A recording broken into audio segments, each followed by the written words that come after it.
بادشاہ نے نا ارادہ کیا کہ میں نے اپنے بچے کو سپہ سالاری بھی سکھائی ہے، گھوڑ سواری بھی سکھائی ہے، نیزہ بازی بھی سکھائی ہے، میں چاہتا ہوں دین بھی سیکھ جائے۔ ایک بڑے زبردست عالم تھے، ان کے ذمے لگایا کہ آپ میرے بچے کو دین کا علم پڑھائیں۔ انہوں نے مکمل جد و جہد کے ساتھ 7-8 سال میں نا پورا عالم بنا دیا شہزادے کو۔ میری باتوں کی سمجھ آ رہی ہے آپ کو؟ کس کو؟ شہزادے کو۔ کس کو عالم بنایا جی؟ میرا بچہ بھی شہزادہ ہے نا، تو آپ کا بھی شہزادہ ہے۔ تو شہزادہ تو وہ ہونا چاہیے نا جس کو کسی کی محتاجی نہ ہو، اسے کچھ آتا جاتا ہو، لیکن نرا وہ شہزادہ ہی ہو، ویسے اسے کچھ بھی نہ پتا ہو تو زیادہ نہیں چلے گا۔ وہ بادشاہ نے کہا کہ میرے شہزادے کو عالم ہونا چاہیے، عالم کے ذمے لگایا۔ انہوں نے 5-6-7 سال میں نا خوب جد و جہد کر کے مکمل عالم بنا دیا۔ ہارون رشید نے بھی کہا تھا امام کسائی سے کہ میں چاہتا ہوں آپ میرے بیٹے کو پڑھائیں، لیکن میری گزارش ہے کہ میرے گھر آ کے پڑھائیں۔ تو امام صاحب فرمانے لگے یہ نبی پاک کا علم ہے، سب کا سانجھا ہے، جہاں سب کے بیٹے بیٹھیں گے ہارون رشید کا پتر بھی وہی بیٹھے گا، گھر آ کے نہیں پڑھا سکتا۔ ہارون رشید نے اب جواب میں کیا کیا کہ امام صاحب کو نکال دو علاقے سے۔ وہ کہنے لگا حضور میں بھی آزما ہی رہا تھا، میرا بھی دل تھا کہ میں سادے مولوی سے بچہ نہ پڑھواؤں، کسی غیرت مند سے پڑھواؤں۔ اب یہ گھر آیا کرے گا آپ کے، جہاں سارے بچے بیٹھیں گے چٹائی پہ وہیں بیٹھ کے پڑھے گا۔ ہارون رشید ایک دن گزر رہے تھے تو امام کسائی وضو کر رہے تھے اور شہزادہ ہارون رشید کا وضو کرا رہا تھا۔ اس نے لوٹا پکڑا ہوا ہے، امام صاحب کے پیروں پہ پانی ڈال رہا ہے اور امام صاحب وضو کر رہے ہیں۔ ہارون رشید گھوڑے پہ گزر رہے تھے، دور سے دیکھا تو گھوڑا بھگا دیا۔ کچھ شاگرد کہنے لگے حضور ہارون رشید آ رہا ہے، تو آپ فرمانے لگے کیا کروں آ رہا ہے تو آنے دو، پھر کیا ہے، سانو تخت ہزارے دی لوڑ کی ہے، نلکی لگے شہر بمبول دے نال، اسی تے اپنی بال کے سیکنے، سانو کی لگے کسی اور دے نال، آتا ہے تو آنے دو۔ تو آ گیا۔ اب وہ بڑے دبدبے کے ساتھ گھوڑے سے نیچے اترا، لوگوں کا خیال تھا ناراض ہوگا کہ میرے شہزادے سے کام کرا رہے ہیں۔ وہ اسی طرز پہ تیزی کے ساتھ قریب آیا اور حیرت انگیز انداز کے غصے میں۔ اب شاگرد اور عقیدت مند کانپ رہے ہیں کہ استادوں کے بارے میں کوئی بات نہ کر دے، ہم سے برداشت نہیں ہو سکے گا، لیکن اس نے قریب آ کے اپنے بچے کے کمر پہ زور سے مارا۔ کہنے لگا خدا کے بندے یہ تو کیا کر رہا ہے؟ استاد اپنے ہاتھوں سے پیر دھو رہے ہیں، ایک ہاتھ میں لوٹا پکڑ اور دوسرے ہاتھ سے استاد کے پیر دھلوا، تو نے پورا عالم نہیں بننا؟ یہ کیا تو نے طریقہ اختیار کیا ہوا ہے؟ اس طرح کر کے اس استاد صاحب کی خدمت کر۔ تو وہ اس بادشاہ نے نا اپنے بیٹے کو پڑھانے کے لیے عالم کے ذمے لگایا، انہوں نے پوری محنت کے ساتھ پڑھایا۔ پھر وہ فارغ التحصیل بھی ہو گیا بچہ، ایک ہی بیٹا تھا، تو مکمل فارغ ہو گیا نا۔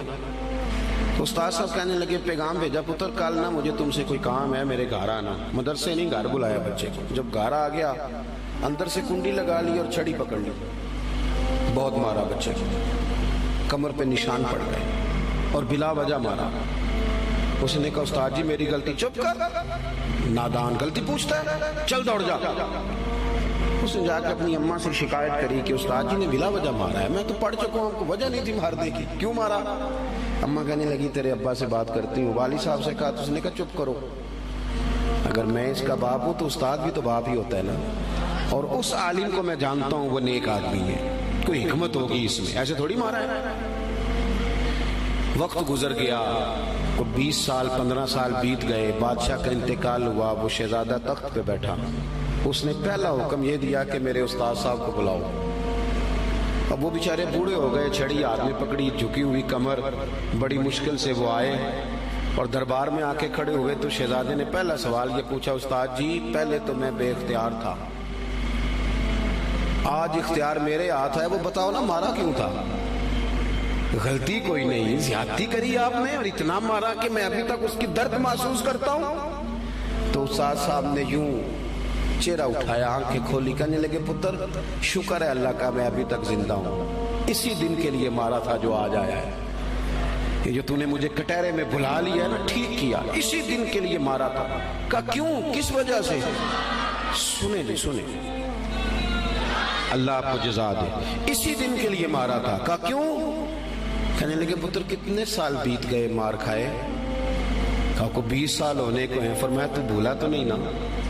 کہا استاد جی میں نے تو پہلے دن ہی آپ کو بلایا. کہنے لگے پتر بس مجھے پتا تھا ایک دن تو نے حکمران بننا ہے.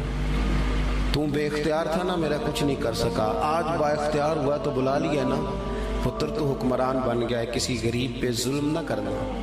اگر تجھے 20 سال نہیں بھولا تو اسے بھی قیامت تک نہیں بھولے گا, اور جب وہ اللہ کی بارگاہ میں با اختیار ہوگا تو تجھے بلوا لے گا. اس لیے مارا تھا کہ یہ جو ناجائز مار ہوتی ہے اس کی درد جاتی نہیں, اس کے نشان روح پہ پڑتے ہیں, دل پر زخم رہ جاتے ہیں. پتر تجھے آج تک نہیں نہ بھولا, اسی دن کے لیے مارا تھا کہ تیری تربیت ہو جائے. اٹھ کے اس نے استاد کے ہاتھ چومے, بٹھایا. کہنے لگا آج سمجھ آئی ہے, آپ نے صرف علم نہیں پڑھایا, آپ نے تو مجھے ہدایت بھی دی ہے. آپ نے تو اللہ کی بارگاہ سے مجھے ہدایت لے کے دی ہے, آپ نے تو میری ہدایت کی جانب رہنمائی کی. اتنا بڑا کام کر دیا. اپنے بچوں پر تھوڑا سا بوجھ ڈالے. اور میرے بھائی اگر ایک چھوٹی سی کھجور, صدقے کی کھجوروں میں سے امام حسین اٹھا کے منہ میں رکھ لے تو محبوب انگلی ڈال کے نکال دیتے ہیں. فرمایا پتر نہیں, ہمارے لیے ٹھیک ہے. ابا کیسے برداشت کرتا ہے کہ بیٹے کے منہ میں لقمہ حرام جائے؟ وہ کیسے برداشت کرتا ہے؟ ایک دوست مجھ سے کہنے لگے کہ گھر کے کونے سے نا رات کو رونے کی آواز آتی ہے, بڑے پیر صاحب آئے, بڑے عامل آئے, پر وہ ٹھیک نہیں ہوتا. میرا ذرا زیادہ قربت تھی, ورنہ ہر آدمی سے تو یوں بات نہیں کی جا سکتی. میں نے ان کے کان میں کہا کہ اگر بڑے پیروں کے آنے سے بھی نہیں نا مسئلہ ٹھیک ہو رہا تو ساری فیملی بیٹھ کے غور کر لو, وہاں کسی یتیم کے پیسے نہ لگ گئے ہوں, کسی بیوہ کا مال نہ اس کونے میں خرچ ہو گیا. یہ جو یتیم کے اور بیوہ کے اور غریبوں کے پیسے ہوتے ہیں, یہ تیزاب ہوتا ہے, تیزاب. جدھر جدھر لگتا ہے وہاں سوراخ کرتا ہے. سب سے پہلے یہ نور علم لے جاتا ہے. اور میری طرح کے لوگ, یہ علماء جو مساجد کے مدارس کے محتمم ہوتے ہیں, ان کو تو اتنا باریک تولنا پڑتا ہے, اتنا باریک, کون سا پیسہ کہاں لگانا ہے اور کس ترتیب سے لگانا ہے اور کس جدوجہد. یہ تو اتنا مشکل کام ہے کہ میں تو بڑی دیر سے میں نے کہا بھائی مجھے بچاؤ اس کام سے. یہ اتنا مشکل کام ہے کہ انسان الجھ جاتا ہے کہ کس طرح کر کے ان چیزوں کو رکھا جائے. اس طرح جتنے لوگ ذمہ دار ہیں وہ اپنے گھروں کے اندر رزق حلال کے معاملے میں سمجھدار ہو جائیں. کیوں کہ میرے نبی پاک علیہ السلام نے فرمایا جو گوشت حرام سے پلے گا وہ جنت میں نہیں جائے گا. تو مجھے بتاؤ, کوئی چاہتا ہے اس کی اولاد دوزخ میں جلے؟ پسند کرتا ہے؟ تو پھر ان کو رزق حلال کھلاؤ.